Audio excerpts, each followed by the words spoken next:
Dieu nous a déjà parlé par le passé, en s'adressant à Abraham, à Noé, à Moïse et à Jésus-Christ. Pourquoi être surpris quand Dieu s'adresse à nous par l'intermédiaire de Mahomet?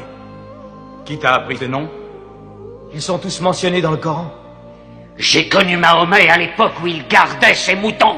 Et nous savons que le Christ était charpentier. Les paroles du Christ et les paroles de Mahomet sont semblables aux deux rayons d'une même lampe. Il te mente. Il renie le Christ. Toi-même, tu adores trois dieux, dit-on. Le Père, le Fils et le Saint-Esprit. Qu'as-tu à dire du Christ? Ils disent que Dieu ne peut avoir de fils. Le Christ n'est pas le Fils de Dieu. Parle-moi du Christ. Eh bien, nous disons du Christ ce que le prophète nous a enseigné. Dieu a insufflé le Saint-Esprit dans le ventre d'une vierge appelée Marie qui a conçu le Christ, l'apôtre de Dieu. L'apôtre, tu as entendu, et pas le Fils. Et ton miracle, ton Coran, qu'est-ce qu'il dit de la naissance de notre Seigneur Jésus-Christ? Je peux citer les paroles? Approche-toi.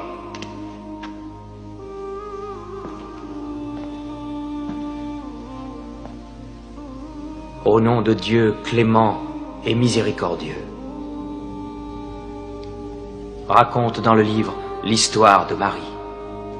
Quand elle s'est isolée de sa famille en un lieu situé à l'Orient, comme nous lui envoyons notre ange Gabriel qui lui dit « Je suis le messager de ton Seigneur.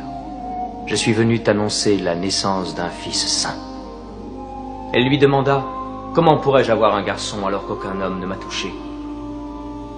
Et Gabriel lui répondit « Car ton Seigneur a dit, il en sera ainsi.